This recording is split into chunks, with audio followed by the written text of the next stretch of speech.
Man-Made Mother Earth is the title of the exhibit created by Londonderry-based artist Stefania Urist, which uses glass and wood primarily to examine and illustrate how people and the natural world, expressed mainly through trees she has gathered, are intertwined.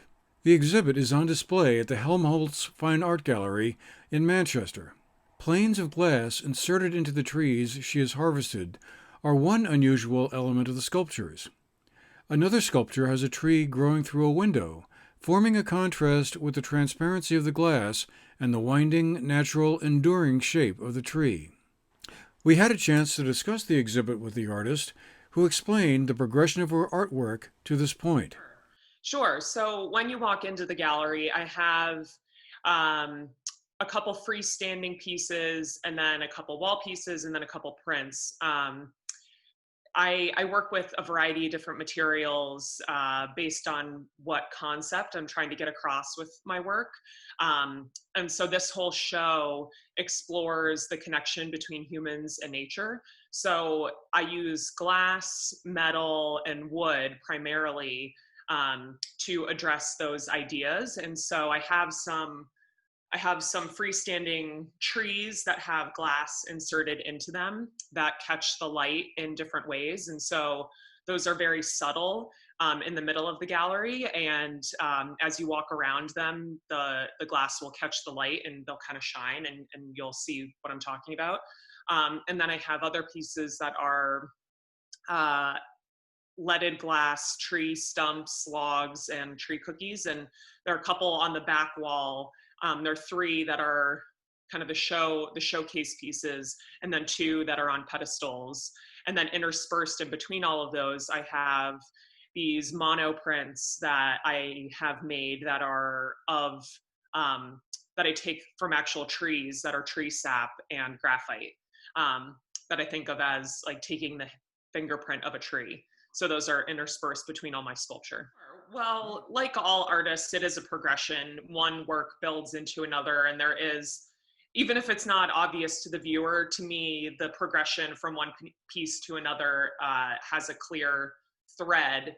But definitely moving to Vermont, obviously, was a huge inspiration with the woods and being surrounded by nature. And in contrast to my previous experiences of living in cities and thinking about architecture, and um, so it's sort of coming from personal experience, but also from nature and humanity at large. That humans are really connected to nature, and architecture is connected to nature. And even though there's kind of these disparate categories, I think of them all as much more intertwined. And so the progression of my work went from more looking at the human body to looking at trees and sort of anthropomorphizing them, but also seeing ourselves in them and sort of abstracting the human form a little bit more.